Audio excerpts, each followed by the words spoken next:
Well, will you look at that? Will you look at this? Star Trek in the afternoon with Denobi. This is going to be cool. This is going to be very different. It's not very often I get to host um, with marketing reps from manufacturers, and the fact too that I was able to get this in line with Tomy Enterprise. We're going to be talking about the crowdfunding Kickstarter Tomy Enterprise, and I am very fortunate and lucky to have our special guest here, Chris with Tomy. Say hello, Chris. Say hello to the audience. Hello, everybody. Glad to be here.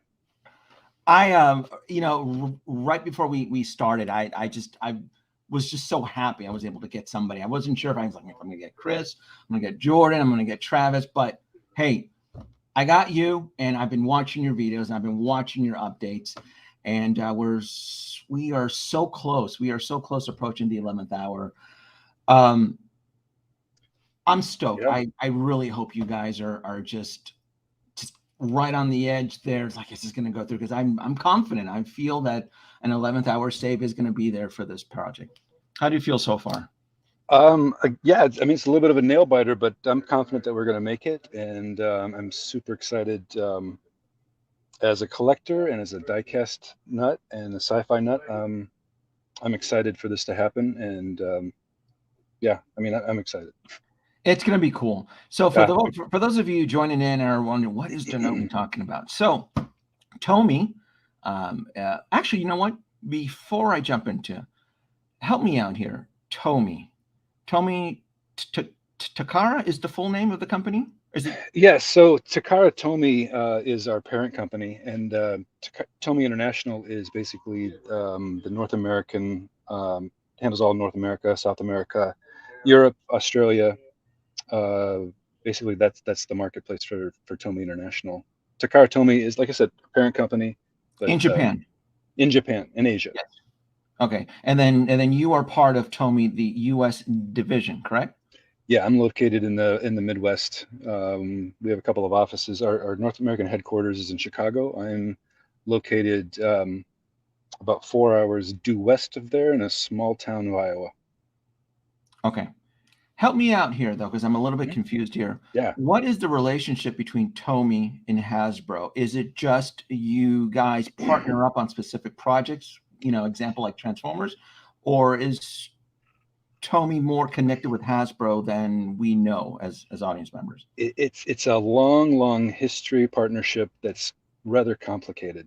Okay, Um, and I haven't fully understood it because it's a very tangled web, but it sure is. it basically it just goes back. It just goes back several couple of decades, to be honest. So Okay.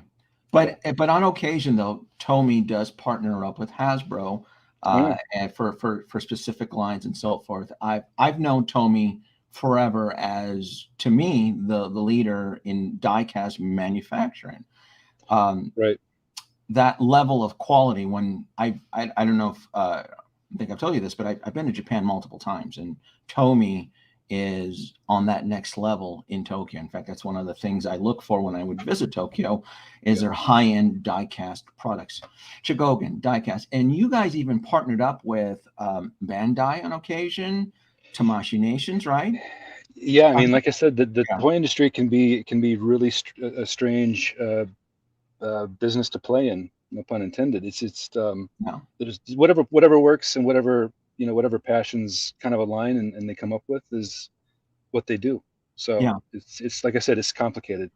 And that's fine, and I don't expect a history lesson. I just wanted to let the audience know, because when Yeah. this campaign came out, they're like, well, "Who's Tomy?" I don't.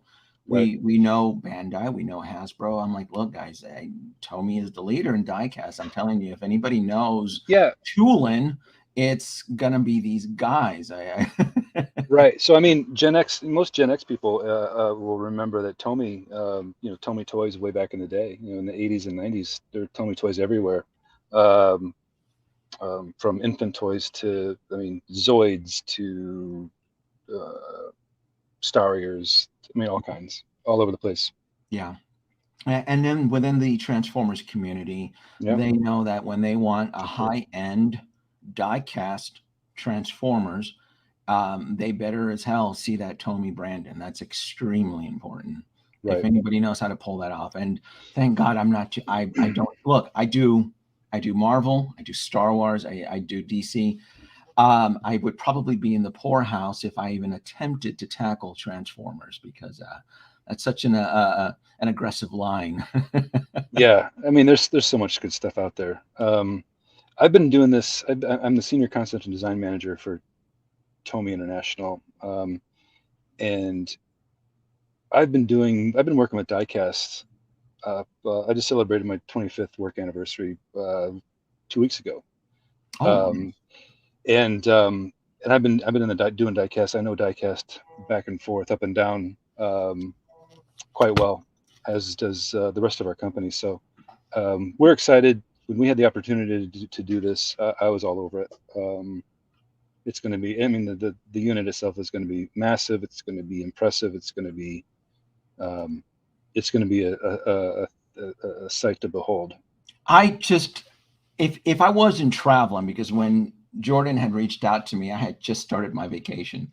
And when I started the dialogue, I was actually in Disneyland Paris, and I was like, "Oh, I want to do this. I want to help him so much." I'm like, "Look, I'm legit. I want to help you." I go, "But I'm on vacation with the family. As soon as I get back, let's do this." So I'm very happy that even though I do fly out tomorrow, I was like, let's do this today. Let me help with that extra push. I want to be part of this because I see the vision.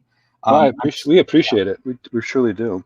yeah, and for those of you, Travis and Chris, they've been providing updates on this project. Follow them on Facebook and on Instagram. I did add their Instagram link to this live stream's Thank you. stream on here. He talks about this is one of the beautiful things I love that what you've been doing, Chris. You've been addressing a lot of the backers' concerns almost in real time, and that's fantastic. But here's the thing. For me, I saw Tomy. So for me, that was enough trust. But then as I learned, there was just a lot of backers or people in the community, and they're like, what's Tomy? I'm like, look, Tomy is the shit. I'm telling you, they partner up with all of these other companies. They do these joint ventures. They 100%. So Yeah, I mean, Tomy is obviously our parent company, but under Tomy, for example, I started with a diecast replica company way back in the day that ended up partnering up with Ertl, who is a well-known diecast company from way back. I think they've been doing it for 75 years, something like that.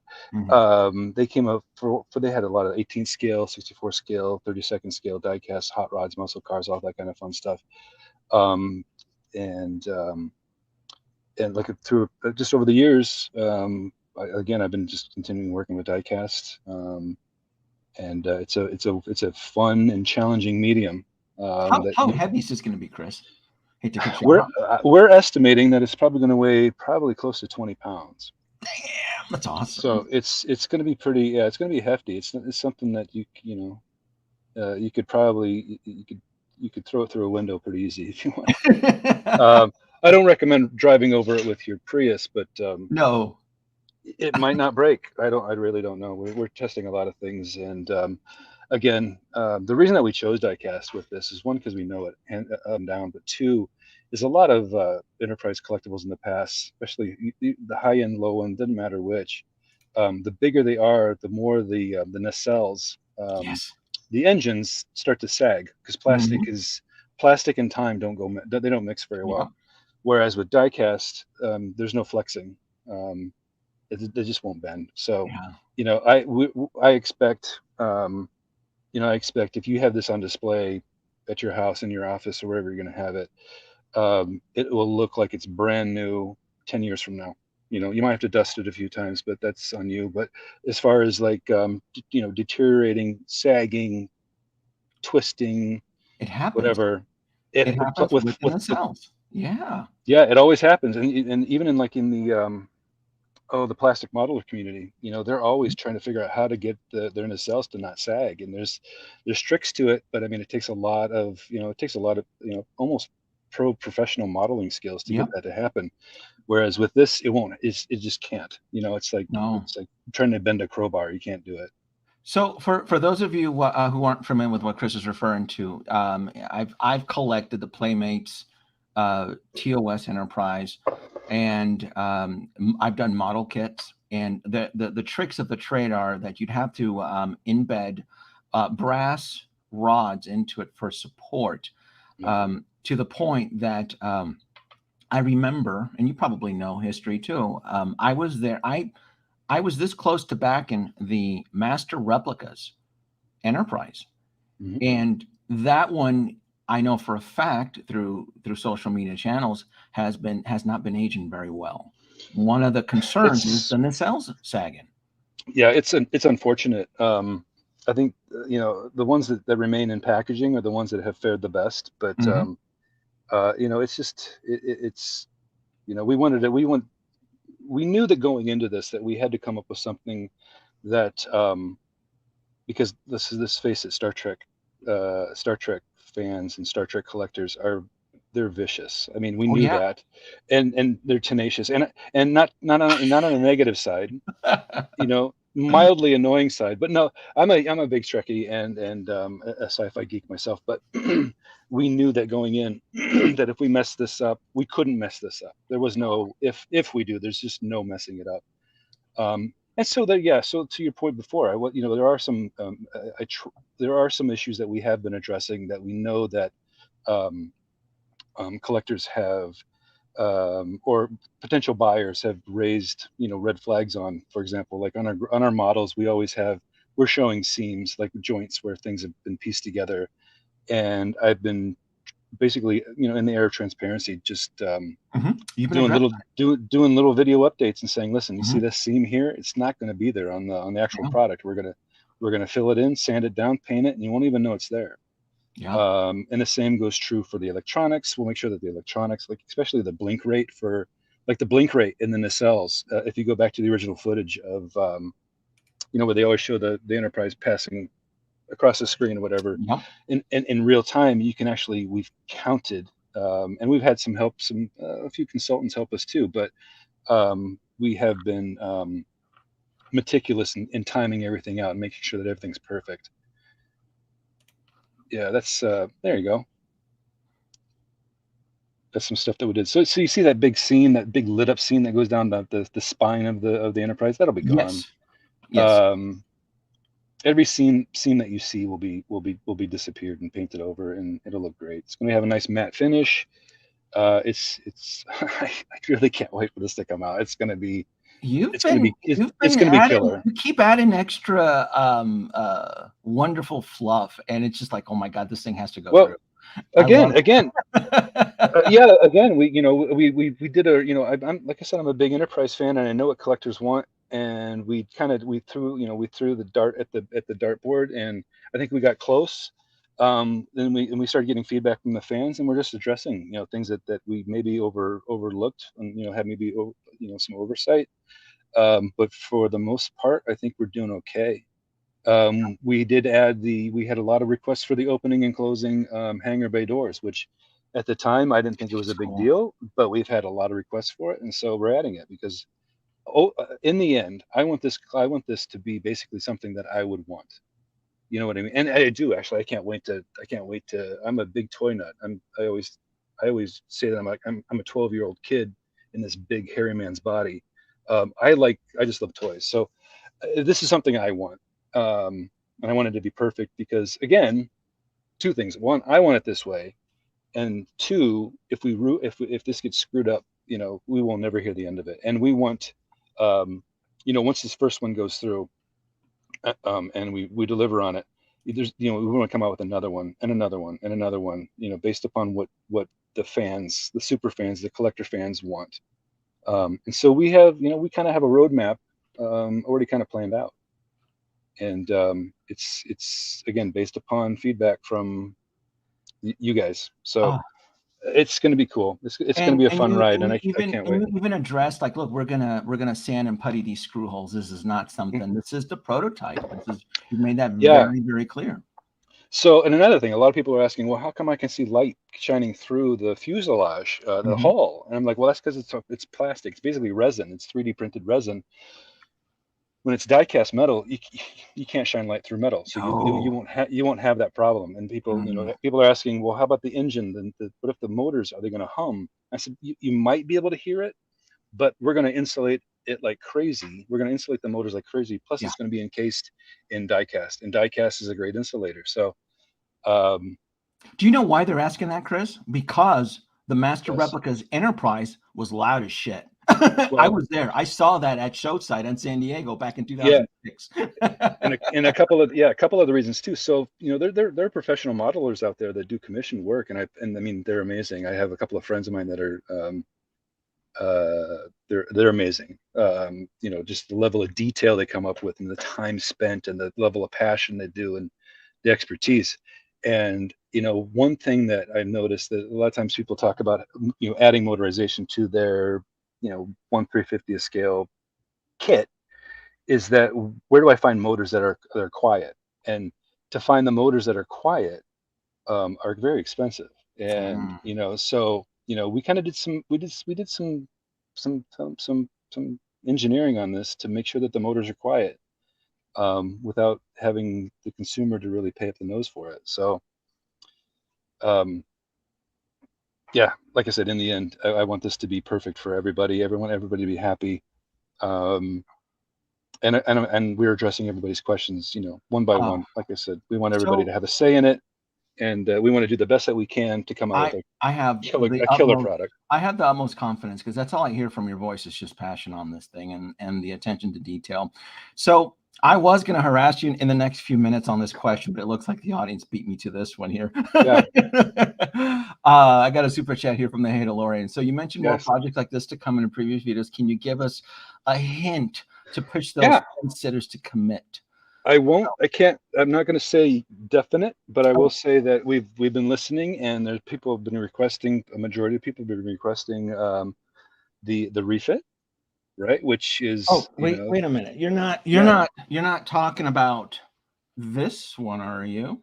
yeah, right. So You that's go, exactly you're yeah. not talking about the re Yeah. No, Um, I just so happen to have this at arm's length. I mean, this was just kind of floating around here.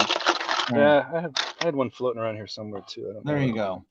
go. But Um, yes, definitely we want to do. We're thinking about uh, doing the refit. We're thinking about doing the Enterprise D. We're thinking but about possibly doing.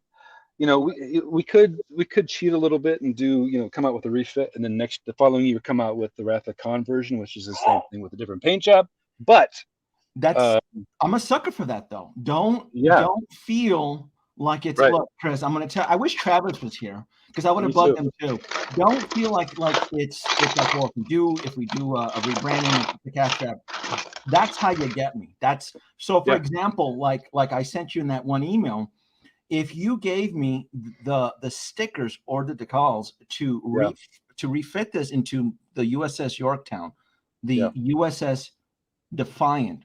Oh my God. Right? That's the one with Scott Bakula, right? That was the one that in Enterprise, Scott Bakula found in the Mirror Universe. It was the Defiant or Reliant. Um, I think it was the Defiant, but I'm this shy of being a super Trekkie. So there's a lot of stuff that anybody can school me on, but you That's might okay. be right. That's You might okay. be, I you might look, be I'm right. part of my gender. Look, I haven't been watching the new Star Trek. For me, it is Voyager, Next Generation. On That's occasion, Scott Bakula's Enterprise when I'm in the mood, right? Deep Space Nine. Love Deep Space Nine. So Yeah, we all have our favorites, and to be honest, I didn't, I wasn't as turned on to Enterprise as I don't love Scott Bakula, don't get me wrong, but yeah, it didn't ring true for me. Although I love the ship, the XO1 is freaking amazing. It's probably one of my favorite ships, but yeah. the show itself really didn't do much for me. However, um, it's what I love about Strange New Worlds is that when I watched the first season of Discovery.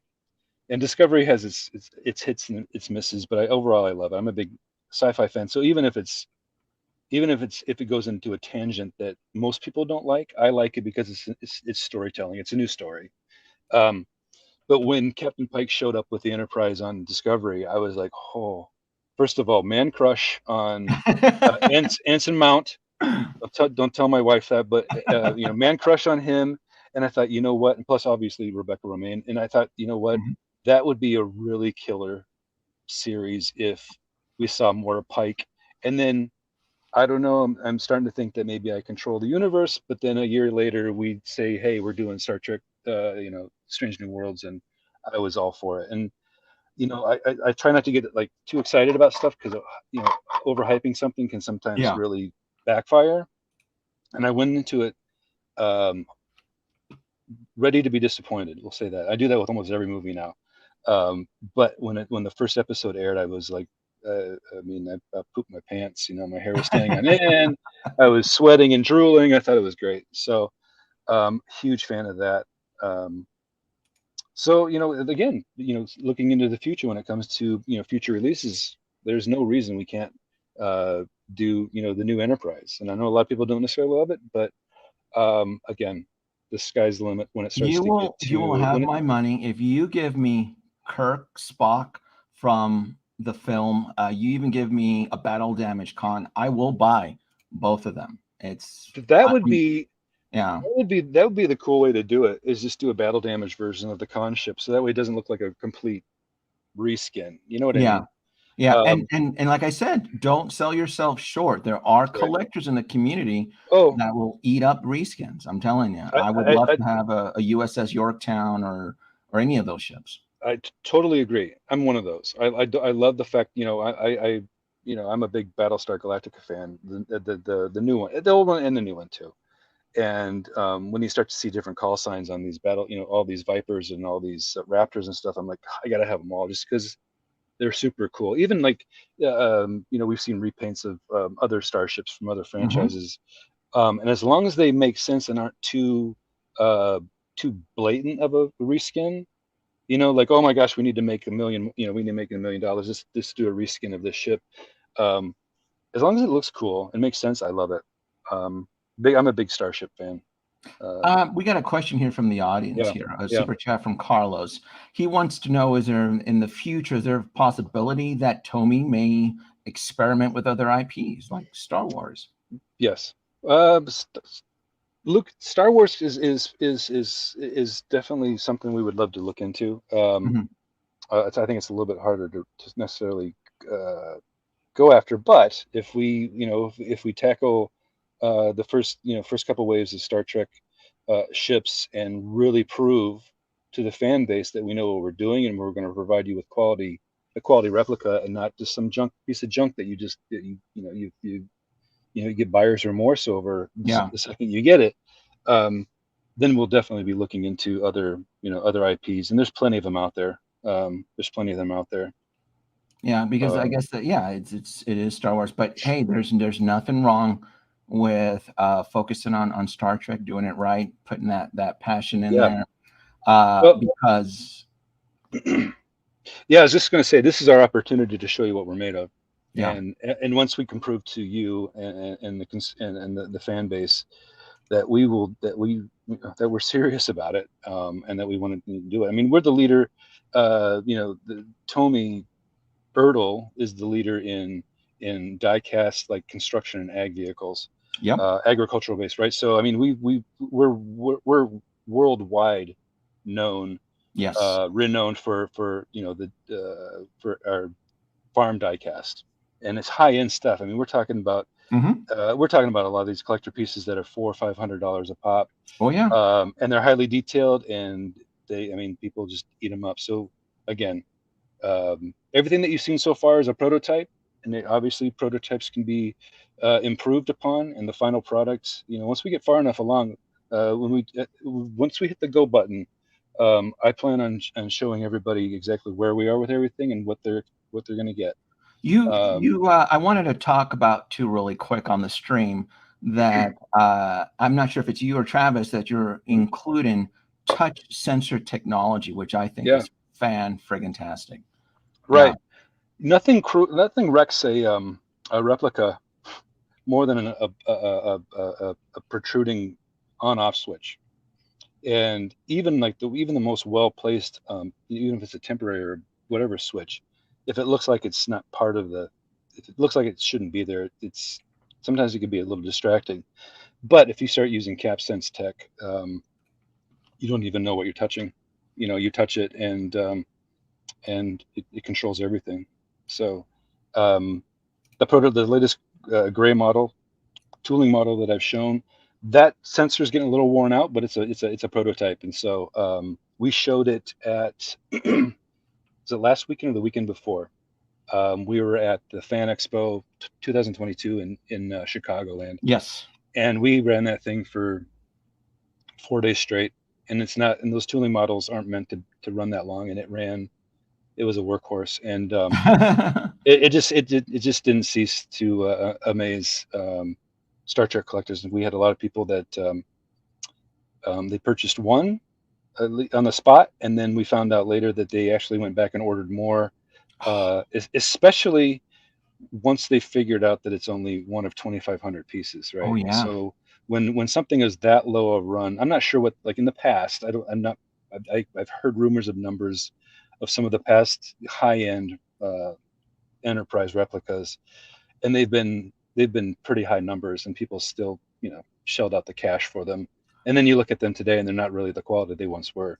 No, I can tell you right now, the Master Replicas Enterprise was not 2,500 pieces, and I've gone back throughout the years because it was one of the pieces that I had missed.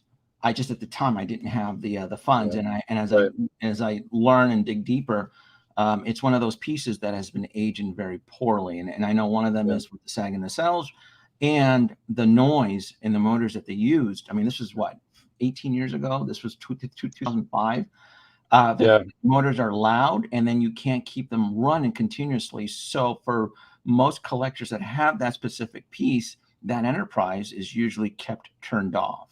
So I'm hoping, and from the updates that you've provided you, and that this is something like, I'm hoping I can kind of keep this on for a couple of days and not worry about the noise or the LEDs or things like that. And that's the other thing too with the LEDs. LEDs in a lot of those older models, that technology has vastly improved. Right.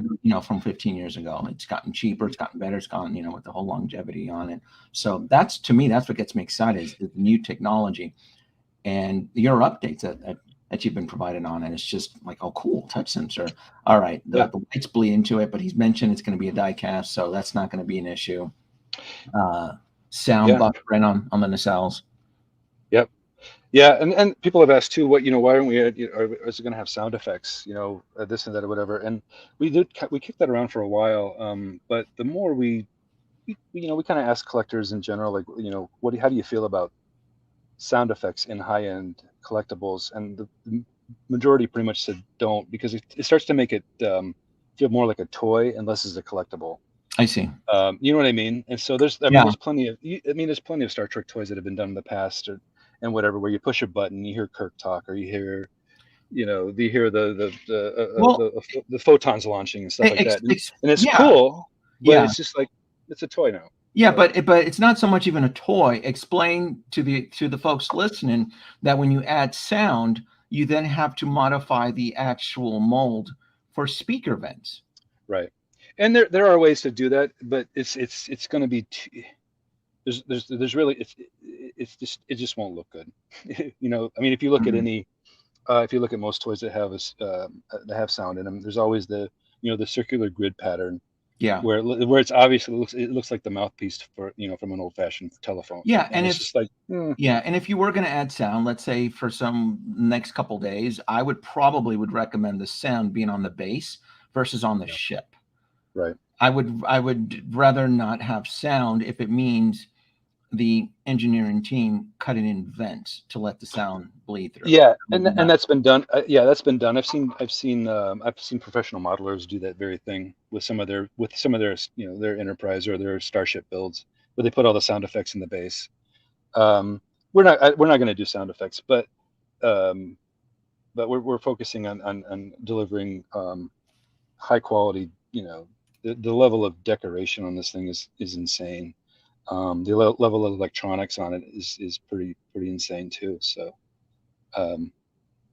yeah. That's cool. Campaign and Saturday or Sunday? I think it's the 24th. The So 24th. I it's want to say the or 11th 20. hour is Saturday, so it would be Sunday. Yeah. Sunday at 7 p.m. And so July the 24th, I believe, at 7 p.m. It's showing Pacific because it's being cookied off of my my side. So it'd be 7 p.m. for me. I think it would be 5 o'clock for you in the Midwest, right? And then Something like that. Yeah. yeah. Yeah. I mean, we did extend the deadline a little bit, but this is it's going to be good. Something else too. So you've been adding a lot of more perks, a lot of add-ons with the shuttle bay doors and so forth, and then the light situation. How is this going to be powered? Are you going to have like a USB-C plug underneath it? Right now, we have it planned as battery powered. We Okay. are looking into other options, other batteries, other power sources as well, just to kind of um, again cater to the collector and also make sure that we keep it within cost parameters and don't there's some safety things that we have to worry about as well, but as of now it's strictly battery powered. Okay. And the only reason I bring that up, though, because I do notice that the saucer section does separate, which was something that the original series Enterprise always had that capability, but because of budget constraints, right, they were never able to do so. Yeah, I would say it's a lot of Star Trek fans don't know it, and the first time they ever saw it happen was obviously on Next Generation in the very first Yeah. episode, and people were blown away by that. But it turned out that Roddenberry had always had it into the ship plans and into the plot of the original series, that in an emergency, the saucer could separate from the secondary hull. And the only way to join them back together was to travel to a starbase and have it put back there, Oh, as really? opposed to Next Generation, where they can basically come back and I dock see. back together. I did not know that. So Yeah, he probably envisioned it more with like explosive couplings that yeah, would have to be reset. exactly. There's explosive bolts where basically if you Yeah. have to do it, you make the sequence happen and you separate, and then whatever whatever part of the ship is still functioning continues on or does whatever it has to do, and the other part either just stays there and burns up, or who knows what, basically depending on what future storylines he may have had in mind. I'm not positive, and I could be very, very wrong. I hope somebody can correct me if I am. Yeah. And I don't know that. I think the saucer section did not have warp capability, obviously, so it only had impulse power. impulse engines So, to so in my mind, imagine if you did a saucer separation, the saucer would have to limp back to starbase, and then the regular, the secondary hull then could, warp back to starbase, and then figure out plan B and come back for the saucer. or maybe tractor beam back to a starbase, maybe. Could be. I don't know if you can tractor beam in warp, though. I don't think that's I don't know. I think you can, but don't quote me on that. Again, yeah. I'm this short of being super geek about Yeah. it. How would this connect? Do you have an idea how this would is it going to be magnetic? Is it going to be like It's so I don't know if I showed it in my videos that I had some of the updates, but it's going to be basically you can attach it with basically a set screw. okay. And the set screw is actually hidden under a panel on the top of the saucer, and that panel is actually held in with a magnet. So Ah, again, I was striving for not being able to see anything and having everything be magic. okay. Yeah, it clearly shows it. And honestly, really does. Yeah, this is going to be an epic piece. What is the scale on this? It's going to be 32. Do you meant the actual scale? It's 1/350th scale. Oh, there it is, right there. 100 Yeah. 1/350th scale. So Yeah. it's about 32 inches long. If you were to put a human on it, the human would probably be about 5 millimeters tall, 4 millimeters tall. Yeah.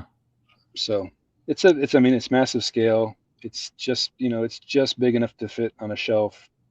It'd probably look better on a coffee table for Yeah. everybody to gawk, ogle. But yeah. You also mentioned that Tomy's going to be doing a smaller diecast run of Star Trek ships too. Can you talk Yeah, about? I can't say much more about that. But we have been licensed to do smaller diecast on a retail level that'll be affordable and and still maintain a fairly decent level of detail and quality. Diecast, tons of deco. One of our, unfortunately, somebody, one of our competitors, I suppose, um, who was making collectible Star Trek ships, a little more high end, a little more expensive, but they unfortunately have stopped Hmm. as of last week. Yeah. And so, um, unfortunately, I'm not sure what the circumstances behind that, but No, we I am a collector of their ships too, so I am too. it is heartbreaking on Yeah, their demise. Yeah. I was kind of blown. I was kind of, again, shocked, and disappointed. But they made some pretty cool stuff, and we'll see what the future holds for for that collector base. Yeah. But again, we want to do something that's, we have been licensed to do smaller retail um, diecast ships that, again, affordable, collectible, and we'll see where that goes. I'm all in for it. Like I said, as long as Tommy doesn't stray, I mean, from my opinion, it doesn't start jumping all around as far as with. I just don't know how or what the popularity in merchandising is for, say, Discovery or Strange New Worlds. I know I'm in a situation as a collector that I would absolutely support anything that comes out of Voyager, Deep Space Nine, Next Yeah. Generation, in the original series. Yeah, definitely. So I mean, we all, I think we both know that obviously any of the enterprises is always going to be, the hero ship. Oh yeah. That's of whatever. It doesn't matter what series it was. Um, you made the Enterprise, from Enterprise. That Enterprise, the NX-01 might be a little less known, but to a Star Trek collector, they're going to know exactly what it is. And going back to some of the future releases, for our crowdfunded stuff, is that, we were thinking, okay, we came out with the original series Enterprise. Hmm. Could we come out with a pilot version, the pilot version of it, or do we come out with like a Klingon D7 as a complementary piece? Or then do we come up with a refit, and then what's after the refit? Do we do the Klingon Katinga? You know what I mean? So we're kind of all over the place when it comes to a lot of that stuff, because I mean, again, we're going to listen to the fans, and if you want it made, we're gonna do it for you. Uh, I would say this right here would be almost to the point of if this it would be it, I would tell you this would be almost like printing money. This is the yeah, ship I grew up with as a kid in film. yeah, So the Enterprise yeah, refit would definitely be one for the bucks. yeah. Uh, I mean, the reason that we went with the original Enterprise is we basically we pulled, we did tons of surveys, and we pulled tons of Star Trek, Trekkies and fans that collect this stuff, and obviously the flagship of the franchise is the original Enterprise, and which is why we came out with it first, and then once we get this launched, again, we're going to be pounding on everybody's door asking them what they want next, because again, I love them all. I love starship, starships, and Star Trek in particular, and I want to make as many as I can. Absolutely. I'm going to touch on a quick video here because you actually talk Yeah, about the screw. I'm going to add this back yeah. on here, and it's this one here. This is the one I believe you were referring to. And I don't know if I can zoom in on this, but it was this one right here, right? So yeah, so that little part that you see the top, yeah, when I'm touching it with my finger, that's where Yeah. the screw goes through the saucer and connects to that. And so, believe it or not, so if you could pause right here real quick. right there. Oh, Perfect. there you go. Oh, I'm trying to. Right. There it is. There. Okay. So what you see the screw going into, that threaded part, is actually, that's where the turbo lift shaft is. And then Ah, forward of that are two, basically some pyramids, and that's where the explosive bolts are. And basically, in a weird way, we use it for alignment. And then in the back, I don't know, you can't quite see it in this video, but in the back to the very end of the top of the dorsal, yeah. we call that the dorsal. There's basically a main, they call it a main power conduit. And again, that's to help with the, just the what's the word I'm looking for? Legitimize it Yeah. all. If you look, and stop it right there real quick. If you look in the very, very front where it angles down, that Yes. little angled down piece, that's actually where all right, so in the original script, the original design, Roddenberry had it where the saucer actually had 3 landing gear. And so basically it would come out, and the landing gear would come out like in typical sci-fi saucer fashion, 3 legs would come out. And that was, I think I might have done it in another video. I might not So release wait it a in this minute. So you're video. trying to tell me Yeah, the original saucer was meant for atmospheric landing? yeah. Originally it was. I did not know that. Wow. Yeah, it was more for emergency landing, I believe. I need to talk to, so I need to actually plug a guy that's been helping me out with this, and he's well known, well known within the modeling community, and also the Star Trek, the old school Star Trek community. His name's Gary Kerr, and he helps, and we talk about it in the, I think in the sell-in of this, why we're doing it this way. Yeah. But he was part of so there was the 11-foot studio model Yeah. that hung in the Smithsonian for many, many years, and they repainted it once, and didn't look that great, and then the paint started to wear out and discolor, and so in 2016 they decided to revamp it, and they called up the only guy probably on the planet that knows more about the Enterprise than anybody. His name was Gary Kerr, Hmm. and he helped oversee the restoration of that model. And while he was doing that, he found underneath the old paint, he found the original paint that was more or less unmolested by time, because it had been sealed under bad paint. And so he was able to get me, for example, the color chips. All the colors that you see on this are Really? they're taken from actual color chips from the actual 11-foot studio model. The weathering that you see, I need to say real quick that the weathering that you see in a lot of the photographs that we have, You it taught looks me a this. lot. Yeah, it was It here, looks. but go ahead. Go ahead. Yeah. Yeah. Oh, so that was you. No, I'm just kidding. No. No, Well, I was like, I yeah, go, what are they no, doing? no, I was an idiot. I'm like, is that no, rust? I go, no. has this Enterprise been junked? Are they pulling this out of the Starfleet scrapyard? But Yeah. go ahead. So I was going to say, in the original series, and you didn't see this because it was on TV, and television resolution was so bad. There was a couple of things that a lot of people didn't notice. Excuse me. One was, there actually is a turret, like some kind of a phaser turret that's located on the bottom of the dome, on the bottom of the saucer, on the planetary sensor array. There's a turret, and it's basically a phaser turret, like almost like a belly. Can you see it?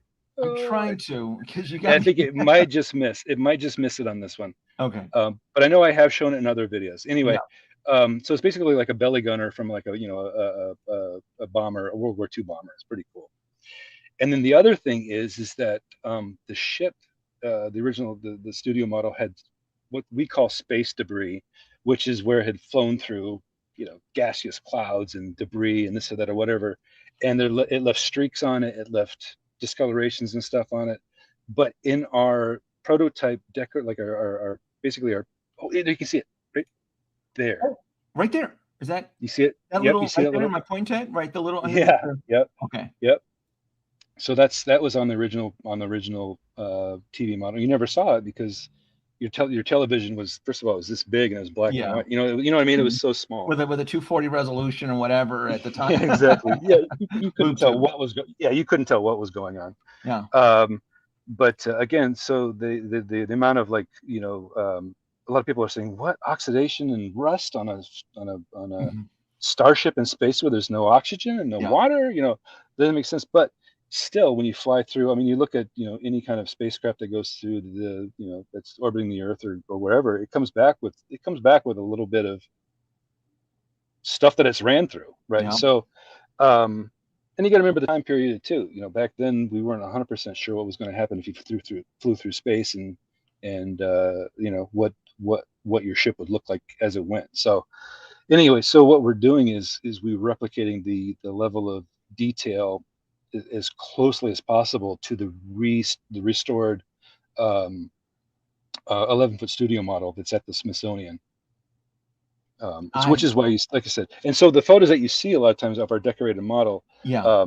there's two things that you'll notice. One is that the nacelles are way too purple and magenta, and that's due to a couple of things, LEDs and digital cameras. And the other one too is that, as you can see there, a little bit. Yeah. Believe it or not, the purple that you see on the top of the saucer there, it's Mhm. actually red, but because of Yeah. With the whatever digital reason, camera and it shows as purple. yeah. And that sounds dumb because you're saying, well, I can see red flashing on the navigational marker lights. It's Trust me, it's a weird thing. And also going back to the level of space debris on the fuselage on the hull, it shows up a lot more orange on camera than it actually does in person. So we're paying close attention to all that too. Um, Again, trying to make this look as awesome as possible. I've never seen this attention to detail for this price point. This to me is just incredible. And this is the video here that you talk about that a lot of collectors were concerned about the light bleeding. But again, this is going to be a die-cast body. Yep. That light will not bleed through it. It just will not go through the metal. This is just the 3D Yep. printed. And you'll notice a lot on both sides of the secondary hull that some lights aren't lit up.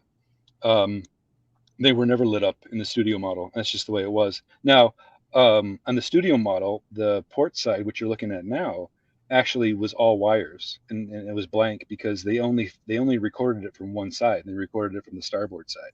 And the only and sometimes you would see like in episodes where, oh, you were like, wait a minute, I saw it flying the other way once. Be like, yeah, all they did was flip the negative. You That's know what I it. mean? That's That's it. it.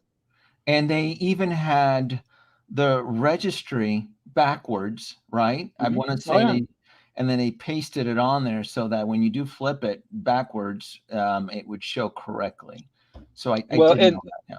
Yeah, and they did. I mean, obviously, when they remastered everything, they digitally remastered everything. They fixed a lot of those issues, Yeah. and so the old timers know. We know We what know. was there. We definitely know. Yeah. Absolutely. Absolutely. Positive. So this is it, folks.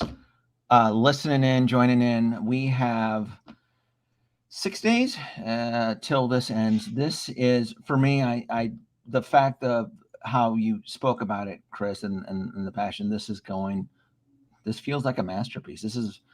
I've been given a second opportunity because I did miss out on the master replicas, 15, 16 years ago.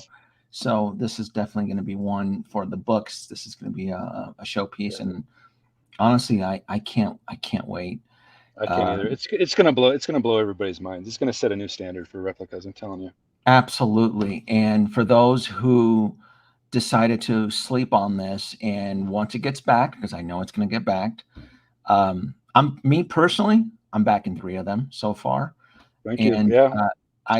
Smart. I see the potential. It's not very often that an opportunity like this is presented to collectors out there. And I'm telling you, this is the best deal right now is going to be the $5.99. You folks are offering free shipping.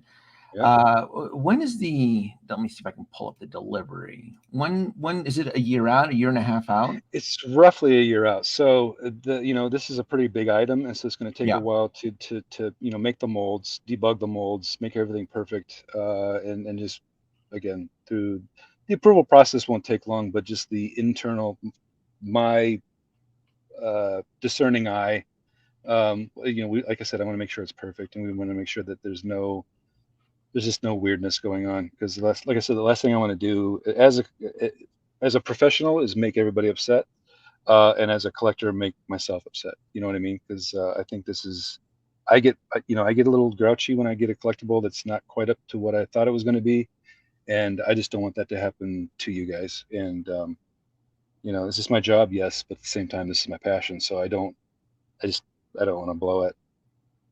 No, So that's not my impression at all. I mean, yeah, the attention to detail, the touch sensor, the exploding bolt. I mean, the saucer ship, for crying out loud, separates. How yeah. awesome is that going to And be? another thing cool too, I think we mentioned this too, is that, and we got a lot of response from this at the fan expo show, is that we're including 3 shuttles, and Yes. and the cool thing about the shuttles is they're tiny, they're teeny tiny, yeah, but each one is going to be decorated differently. So we're going to have, of course, the Galileo, which everybody knows, Galileo. and then we have the Copernicus and we have the Columbus. And like I said, we could have cheated and just and included 3 generic shuttles, but we don't. Yeah. Why with the, it's kind of like the icing on the cake, like the attention to detail that we're doing with all of this is going to be top notch. And again, I can't wait to blow everybody's. I'm going to blow everybody's minds with it. Yeah. Yeah. Delivery August 31st, 2023. So you're thinking, you're pretty confident you'll be able to hit that Oh that yeah, delivery day? Okay. yeah. We like I said, we've been doing diecast, especially high end diecast, for 50 plus 70 years, and we know what our timelines are. We know what who we're dealing with when it comes to getting approvals, getting quality control, getting timelines, no delays. Um, I don't want to say it's a cakewalk, but we could do this in our sleep. Oh, I love that. Yeah, I am digging that. I'm digging yeah. that. Oh my god. And And sometimes I do it in my sleep. Like I'll wake up and think, uh, oh, did I just do this that? is gonna be. Is this gonna be? I'm getting the impression this is gonna be more like your Hall and Opus. This is gonna be your legacy piece, isn't it, Chris? Why am I getting that feeling, I don't dude? I'm know. I've getting that had feeling from you. I'm not kidding. When I was at Fan Expo, and this is going to be sound weird, is that I had people that wanted to know if they could come back to the expo next year and if I could autograph their Enterprise. And I said yes, but I'm not. I think that would maybe depreciate the value. But whatever. If you want me I to, I'll put on some lipstick and I'll give it a big old I schmooch. tell you what, Chris. I tell you what. If when this gets funded, because I know it will, and you guys start this campaign, I will fly out to the Tomy headquarters, and I want to see this prototype in person, because Heck yeah. this is my ship right here. This right here. Yeah, yeah, Yep. absolutely. I'm telling you right now, if we make this happen, and we will, if we make this happen, that's the one you're going to see soon. I'm gonna flip over. No, you know what? Listen, make sure you put a little disclaimer down here. But no, I'm Come on, kidding. come on. We need you. But People watching. We need. I uh, want this next. it's We it's going to we be need. great. There you go. It's going to be great. Yeah, yeah. And look, I'll be a sucker. I mean, I'll take, if you guys want to cash grab it and give me a regular and a con with the scorch marks on the side, and yeah, I'll take 2 of those. Yeah. Um, Which movie was it? Which movie was it? Was it the third one where the front of the Enterprise was like destroyed and it was like basically like a big skeleton saucer part? Was that? 3 is that when they I think it was. destroy it, right? And then we get the Enterprise refit, and then they bring it back as the Enterprise A. Yeah, So I that think would it is. be, I don't yeah. know. I'm in a little bit of a brain fart right now, but I think No, it's okay. even doing something like that would be cool, right? Why not? So Absolutely. I know a lot of professional modelers that make that version of it, and it always looks pretty badass. I mean, especially if you could Mhm. get some lighting effect going on there where it looks like it's on fire. Where it's on You know, fire, or you have where the lobby right in the center. Look at some get a film still in there, have it illuminated, and yeah, yeah. yeah. Um, We're gonna have fun with this thing. yeah, I totally agree. I totally agree. I'd love to do. I'd actually even like to add, on some of these, add more detail where you could, imagine if you could show like the arboretum, where you look in Yes. there and you can see the arboretum in there. Yes. Oh, that's the other thing too. When you look in on the top of the ship, when you look inside the dome that's on the top, we left that, on the real ship. It's actually kind of a milky sensor color. But we wanted to keep that open so you could look inside and you'll be able to see that where the helmsmen sit. You'll see the captain's chair, obviously, and you'll see chairs all around the consoles and stuff like that, and there'll be monitors lit up. Um, again, attention to detail. We're kind of going all out with this, as much as we possibly can with this ship. So uh, it's going to be great. It's It's going gonna to be. be it's gonna be yeah, it's gonna be If you don't get it now, you're going to wish you did yep, a year from now, and it's going to be hard to get. absolutely. And Absolutely. you're going to have to sell. You're going to have to sell your moped, and possibly a kidney, one of your Yep. kids' kidneys. But You'll have to buy from collectors like me who bought duplicates you're going to to really give it to them. Be like, that, yeah, it's that's it. $1,000. Look, hey, it's my slogan is it's toy business, not toy friends. You had the opportunity. Yeah. I'm doing my part to promote this. This thing is going to be Yep. this thing will be a grail. Before I end the stream, Yeah. was it you or Travis that mentioned you're going to destroy the molds? Are you? Yeah. Yes. So again, this kind of kicks around to the idea of reskinning things. We probably won't reskin. It doesn't make any sense to necessarily reskin this, unless you would to do like an ISS version, or again the Yorktown, or the Yeah. a couple of the other ones, even the Constitution, whatever. Yeah. We have no plans for that because nobody's really asking for that except for a select few like yourself. And I think that can be done strategically, in a like I don't want to say a third party way, but that can be It done. could. And so what we want to do is just to basically ensure that, Mhm. the fan base is, maybe like in 3 years, be like, surprise, it's Yeah. re-releasing it for the whatever anniversary. And then you'd be like, wait a minute, I just bought this. Like, what the crap? Yeah. So we will destroy the tooling. In fact, we destroy tooling all the time. And we're required by Takara Tomy to actually document it, record it, Yep. document it. And that's actually a And common practice. That's why I brought it up, yeah, because I am aware that tooling has to be destroyed. It's only certain companies that will, on occasion, keep the tooling in storage. I know Hasbro will occasionally do that. it depends on what it is. So, for Yeah. example, we used to do a lot of 18 scale die cast. For example, if you have like a 57 Chevy, right, rather than destroy the tooling after you produced a red one, it only makes sense to do a black one, a white one, and let's just say a blue one, and then do a hot rod version, and then maybe think about destroying the tooling. So it doesn't really dilute the. Nothing really kills a collector market than oversaturating it with crap. So Yeah. this is what we don't want to do. And like I said, we don't want we want this to be a true high-end collectible that you have no fear of, us pulling the rug out from underneath you, and kind of, we don't want to screw anybody over. That's No. the main thing all the way around. We don't want to screw anybody over. No, I completely agree, 100%. Chris, this was Yeah. a pleasure to Yeah, have you same on here. here, and I'm rooting for this. I know this will get backed, even if it means me trying to back a few more to hit that goal. This will get backed. I'm telling you. It wouldn't I'm be stupid. excited. I can't encourage you to do that, but I think it would be wise. I think it would be very wise as well too. I am I dabble in backing, like I told you before. Mhm.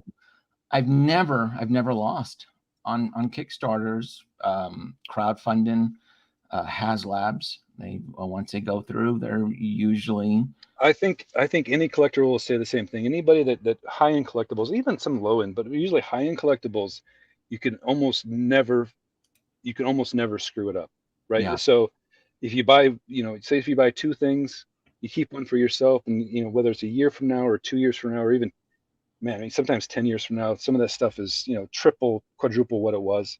yeah You're not gonna lose. You're yeah. not gonna lose. Especially since it's coming from Tomy. You guys have just, especially with Transformers, I can't tell you some of those Yeah, Transformers pieces yeah. on how they've blown up on the secondary market. Well, It's exactly. And you'll see that with almost any good franchise. I mean, we see it on our diecast ag side. Is, stuff that we came out with 5-10 years ago. You could have bought it for X amount.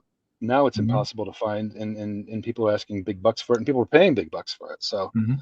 again, we know diecasts like the back of our hands, and You do. this is what we do, and we do it very well.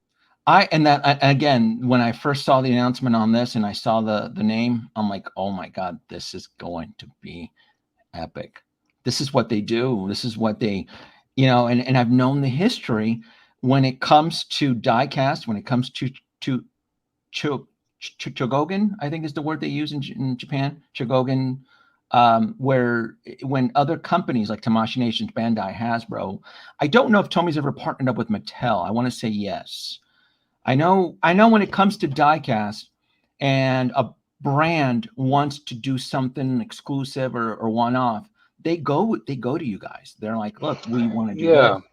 And so that's why I had started off the stream like, what's the relationship? Because I know Hasbro always, when it's a high-end diecast, they always partner up with you guys. Always. We do. I mean, Takara Tomy does a ton of stuff with Star Wars. They do a ton of stuff with Transformers. In fact, they own Takara Tomy owns Transformers. I don't know if you knew that or not. No, I did not know. Yeah, so they own that. It's their IP, and I thought it was Hasbro. Or does Hasbro just have to just? Right. Yep. It's like I said. It's a very intricate.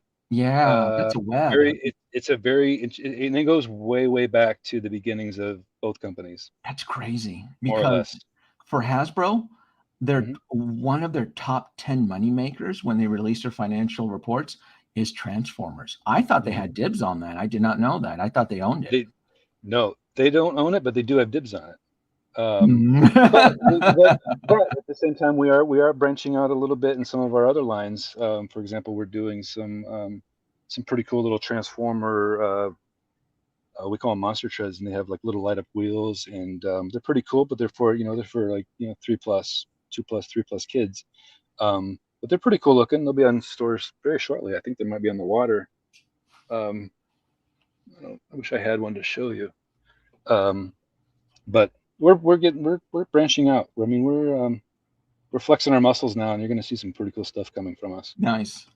And hopefully maybe next year, maybe you and Travis may make a visit to San Diego Comic-Con, maybe kind of. Yeah, I'll tell you what, this is probably one of the first years I haven't gone. My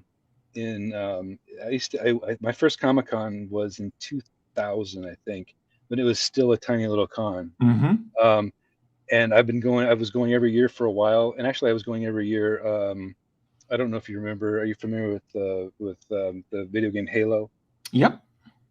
We originally came out with the action figures from Halo 1 and Halo 2, and we had a booth at Comic-Con for a couple of years, and then I started going kind of on my own, and I think I've probably been there 15 times, and this is one of the first years I haven't gone, and it's a madhouse.